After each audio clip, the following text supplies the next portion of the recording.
예루살렘 실세였던 원로사제 안나스는 서기 36년 노환으로 사망했습니다. 대제사장 가야바도 자진 사퇴했기 때문에 시리아 총독 비텔리우스가 예루살렘에 와서 성전 경비대장이었던 안나스 아들 요나단을 대제사장에 지명하니까 베두스와 보에투스 두 사제 가문이 불만을 드러내면서 소란을 피웠습니다. 비텔리우스가 다시 서기 37년 6월절에 와서 요나단을 성전 경비대장에 복귀시키고 베두스 아들 칸데라스를 대제사장에 임명했습니다. 칼리굴라가 시리아 총독 페트로니우스에게 자신의 신상을 예루살렘 성전에 세우라고 지시한 날짜는 서기 40년 7월이었습니다. 아그리빠가 황제를 설득해서 신상 건립을 취소시킬 수 있다고 호언장담하고 로마에 갔다가 10월 말경 돌아와서 페트로니우스에게 자살하라는 공문을 주었습니다. 12월 말경 아빌라우스 플라쿠스 이집트 총독이 예루살렘에 와서 지중해 연안의 티루스 공방에서 제작한 신상을 가져오라고 안토니오스의 로마 병사들을 보냈습니다.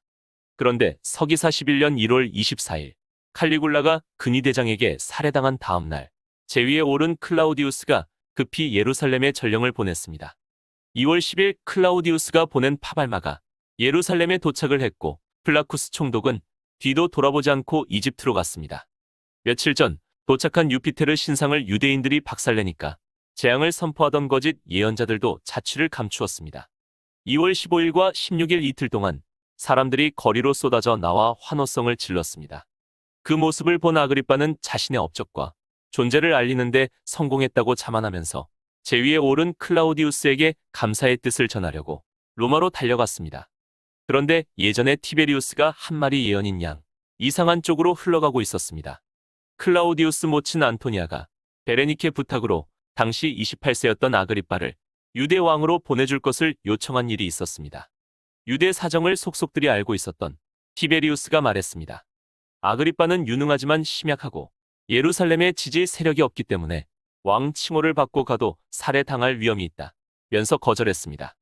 그러니까 유대인들은 신상 건립 취소가 반가워서 거리로 뛰어나온 게 아니었습니다. 불임절 행사 때문이었습니다. 사람들은 얼굴에 색칠을 하거나 가면을 쓰고 누더기 옷을 걸치고 춤을 추면서 다른 사람들을 웃기는 짓을 했습니다. 술에 취해 고성방가하는 자도 있었습니다. 불임절 첫째 날에는 페르시아 총리 하만의 탈을 쓴 사람과 험상궂게 생긴 유대인 모르드게의 가면을 쓴 사람이 싸웁니다. 두 번째 날 모르드게가 하만을 죽이고 페르시아 의상을 곱게 차려입은 유대 여자 에스더 왕비가 등장하는 공연이 있었습니다. 불임절은 맹목적 적개심을 고취시키는 행사였습니다. 아그리빠는 그런 줄도 모르고 로마를 다녀와서 자신의 대관식을 성대하게 치를 생각만 했습니다. 모친을 따라 6살 어린 나이에 로마에 갔다가 51세가 돼서 소원 성취를 하게 되었으니 흥분한 나머지 주변을 살필 여유가 없었던 겁니다. 대관식 말이 나오니까 사제들이 협조하는 척하면서 이상한 말을 했습니다. 대제사장으로부터 기름 부음을 받아야 백성의 환영을 받을 수 있습니다. 순례자들이 모이는 6월절 예비일 여인의 뜰에서 대관식을 거행하기로 사제들과 합의를 보았습니다. 그런데 유대가 속주에서 왕국으로 격상했으니 안토니오스의 로마 병사들을 가이사라로 보내라는 사제들 요구가 있었습니다. 대관식 당일 임시로 마련한 무대 주변을 하얀 옷을 입은 사제들이 에워쌌습니다. 검정 외투를 걸친 바리새파 랍비들은 조금 떨어진 곳에 서 있었습니다.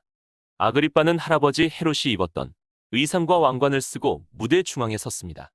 백성이 보는 앞에서 대제사장이 자기에게 성수를 뿌리는 의식을 하면 백성이 기뻐한다는 말을 고지곳대로 믿고 있었습니다.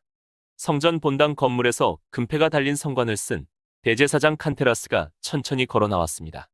청색, 자색, 홍색 실로 화려하게 수놓은 대제사장 예복을 입고 있었고 가슴에는 번쩍이는 흉패가 달려 있었습니다. 손에는 성수 그릇 대신 두루마리가 들려 있었습니다.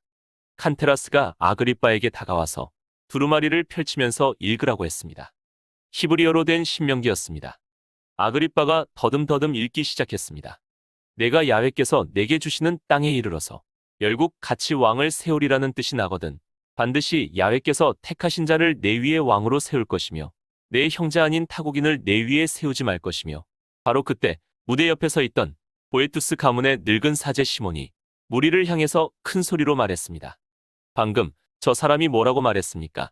그는 아그리빠를 가리키면서 다시 말했습니다. 이방인은 성전에 발을 들여놓을 수 없다는 참으로 고귀한 율법을 방금 전에 자기 입으로 말했습니다. 오직 이스라엘 백성만이 성전에 발을 들여놓을 수 있습니다. 그런데 저 사람은 누구입니까? 이둠의 출신 헤롯의 손자입니다. 저 사람은 이방인이라서 왕이 될 수 없습니다. 시몬은 아그리빠를 벼랑 끝으로 몰아붙이고 있었습니다. 블라스투스가 시몬 곁으로 달려가서 말을 못하게 하자 젊은 사제들이 가로막았습니다. 아그리빠는 당황한 나머지 어찌할 바를 몰라 쩔쩔맸습니다. 그 모습을 보면서 사람들이 우하면서 야유를 보냈습니다. 아그리빠는 무대에서 내려오지도 못하고 눈물을 흘리기까지 했습니다. 그러자 누군가가 무대 위로 뛰어 올라갔습니다. 바리새파 최고 지도자 가말리엘이었습니다. 그는 대제사장 칸테라스를 밀치고 아그리빠 손을 힘차게 붙잡고 말했습니다. 걱정하지 마시오, 아그리빠. 당신은 우리의 형제요. 아무렴 우리의 형제이지. 그는 무리를 향해서 고함을 질렀습니다. 우리의 형제, 아그리빠 왕 만세. 검정 외투를 걸친 회당의 랍비들이 무대를 에워쌌습니다. 또다시 가말리엘 입에서 우리의 형제, 아그리빠 왕 만세 소리가 흘러나왔습니다. 그러자 이곳저곳에서 유대왕, 아그리빠 만세 소리가 터져나왔습니다. 대제사장 칸테라스가 황급히 무대에서 내려갔습니다. 시몬을 비롯해서 다른 사제들도 슬금슬금 자리를 피했습니다. 아그리빠는 바리새인들 호위를 받으면서 무대를 내려와 여인의 뜰을 빠져나갔습니다. 그 후 바리새인들은 아그리빠 호위 무사를 자처하면서 국정을 좌지우지했습니다. 국법을 바리새파 율법으로 바꾸고 국명도 새로 정했습니다. 아그리빠는 서기 41년 6월절 예비일에 대관식을 했고 서기 44년 클라우디우스 황제 생일이었던 8월 1일 극장에서 연극을 관람하다가 누군가가 건네준 음료수를 마시고 죽었습니다. 아그리빠는 4년 가까이 유대왕 지위에 있었지만 회당장 가말리엘 허수아비에 지나지 않았습니다. 그런데도 사도행전 12장은 아그리빠가 무자비하게 권력을 휘두른 것으로 시작합니다. 사도행전은 엉뚱한 사람이 덤터기를 쓰고 죽임을 당한 대표적 사례입니다. 그래서 정교하게 맞물려 돌아가는 톱니바퀴 구조인 로마 역사 관점에서 볼 때 마태, 마가, 누가복음은 10중 8구 거짓말이고 사도행전은 하나부터 10까지 거짓말입니다. 원시 기독교 시절 바울의 서신과 사도행전을 정경에 포함시켜서는 안 된다고 말한 사람도 있었습니다. 거짓말투성이인데다가 바울이 다음과 같이 말했기 때문입니다. 나의 거짓말로 하나님의 참되심이 더 풍성하여 그의 영광이 되었다면 어찌 내가 죄인처럼 심판을 받으리요. 훗날 마르틴 루터는 더 수상쩍은 말을 했습니다. 믿음으로 모든 이성과 의문을 발밑에 두고 깔아뭉개야 한다. 바울과 루터야말로 거짓말을 밥 먹듯 하던 양심 불량 지식인들이었습니다.